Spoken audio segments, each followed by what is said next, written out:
Alright, so if you clicked on this video, chances are you're looking for some kind of evidence of Protocol Callisto sucking even more than people think. I for one enjoyed the game for the most part, up until the final part of the game actually. I would repeat everything that everybody said already about the game, which is that, the day one release was rough and there is stuttering and everything else, which I don't think is necessarily a deal breaker. It just sucks a lot, something that can be fixed. There is a lot of bugs in the game that could be fixed as well, so I'm not, I don't hold a grudge against that. It was harder to play the game because of it, that is true, but today I want to talk about something that I found amusingly bad, and that's something that I found a lot of AAA titles suffer from. And that was the final boss of the game.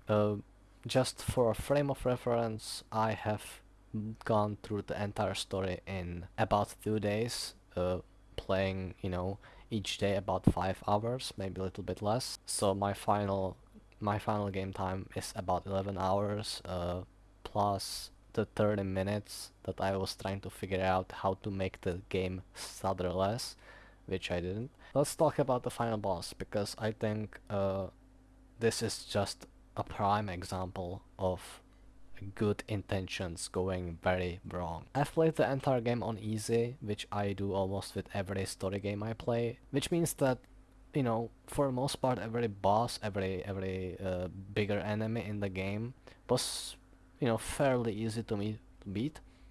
The game has very simple mechanic, which I actually enjoy. I don't know if people hate it or not. I didn't look it up or anything. You basically, on a keyboard, I'm assuming on the controller it's similar. You hold A or D, which is left or right, and you basically dodge every attack, every melee attack in the game by holding A or D. The only difference is that if you dodge to the left, you immediately have to try dodging to the right, even if it makes no sense in the gameplay. The mechanic works as long as you switch it every time. That is how melee works in the game. It's very, very, very simple. I don't mind it, but I can see how a lot of people would complain about this. But that kind of goes into what I wanted to talk about when it comes to the final boss. Because of the simplicity of the video game, there is not a lot you can do in the final boss. And the problem is, two different things clash on the final boss in a game, where on one hand you have a very strong enemy with very large health bar that you don't get to see, but I'm assuming it's a large health bar because that's the only thing that is happening in the game. There is no actual indicator of health beside a health bar that you can't see. So which means that like you basically have to just shoot the enemy a lot without knowing if you're halfway through, almost done, anything. Here's the issue. The final boss is basically the final boss has two parts. One is where it's the human being kind of, and then they evolve, like not unlike Resident Evil bosses, I suppose. He evolves into this giant beast thing, and then you have to fight that, and obviously it's stronger, bigger, it's faster, all these things. There is only one another enemy that regularly spawns in this boss fight, and that is these crawling things that explode, and you can use your grip to pull them in, throw them at the boss, which I have no clue how much damage that deals, but I'm assuming, because that's the only other enemy that spawns, that it deals a lot, because that's supposed to be the gimmick of the fight. It's like you're throwing these zombies at the big zombie, explodes. On top of that, you obviously shoot it, and that's it. Now, that sounds simple, and that sounds like something that shouldn't take too long. However, this boss is so poorly done and so poorly designed, on top of the fact that you have a mechanic in the game that is like Dead Space. You can collect these stims that boost your health, and you obviously have more than one weapon. The problem is that in order for you to heal yourself mid-combat, you have to go in your inventory, find the stim, and then hold down a button in order to start an animation, and it in itself takes about 5 seconds, I would say. All of that to heal yourself in the middle of combat is impossible. Especially when you are in the final boss section, I'm sure whenever in a fight you need to do something like this, it's redundant because it's not, it's not an emergency heal. So the only way to heal in this boss fight is if you find a randomly spawning uh, pieces of health that you can just pick up. Not apply, but just to pick up. Which I'm assuming is just random because I found them every now and then, but it's not definitely something regular that happens. All I want to really say about this is that it's not just that it's poorly designed, which absolutely it is a poorly designed system. Despite playing on the easiest difficulty, this boss took me the most replays that I had to do in the game, which, let's say it's about 10. I'm not sure, I think it's less than 10, but it's around there, definitely.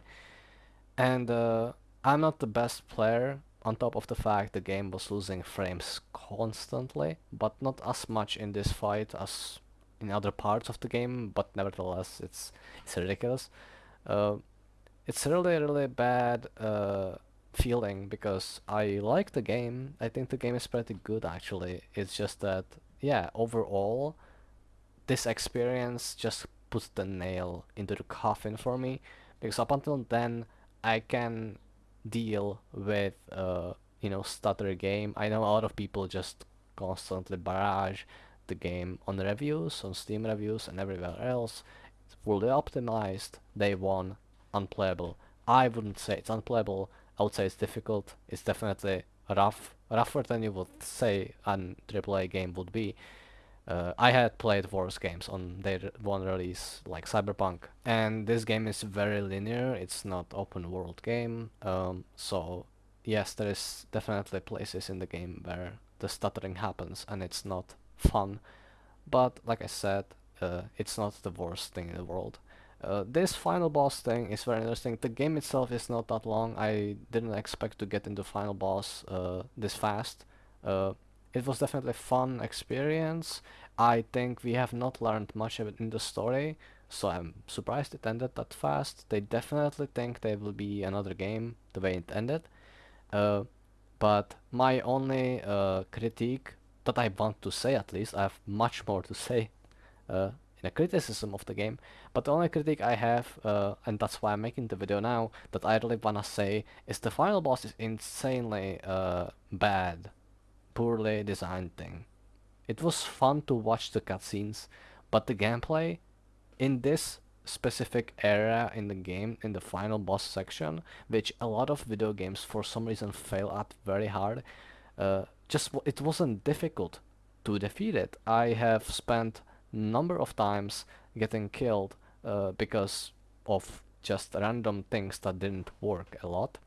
I didn't get the camera to work properly and I didn't see enemy behind me. Sound design fails a lot of the times and I don't hear the enemy when it's behind me, I hear it in front of me. All these things contribute to me dying a lot in the final boss scene.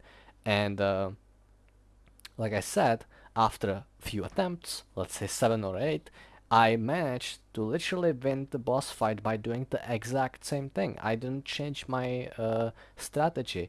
I could have changed, well, I couldn't.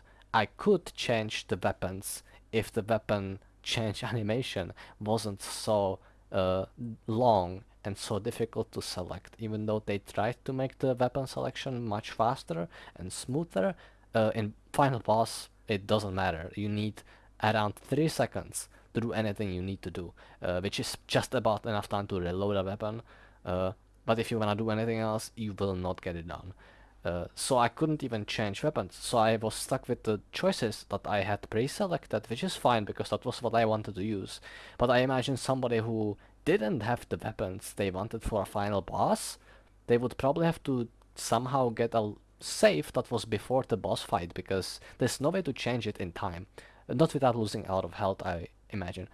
So, yes, to sum up, what I'm trying to say is that this boss fight was just something I would want to see reworked at some point. I doubt it's gonna happen, but beside the boss, I didn't actually hate the game nearly as much as a lot of people say. The game is completely fine, it's just the stuttering that's the problem, minor bugs that could be fixed in a day. But yeah, this boss fight, I don't know. After shooting its head for long enough and avoiding explosions for long enough, I won the battle, and it didn't seem like the 8 deaths that I went through contributed to any improvement on the gameplay or anything like that. It was just about me trying to survive until I deal enough damage, which means that I had to actually have the ammunition. I can't imagine winning a fight like this without enough ammunition. There's a lot of pits you can easily fall into in this final boss fight. I was probably pretty fortunate because on top of playing on the easiest difficulty, I was selected on the weapon I wanted to choose. I bought a lot of ammunition, which is something that people don't do, I assume, all the time either. So, all in all, this was just really. It really didn't seem like it's gonna be the end of the game, and I was hoping it's not gonna be the end of the game because it just felt really cheap, and the game definitely doesn't look like cheap game, and it was fun to play, so I was a little bit confused. And that's all I want to say about the game. So, see you later.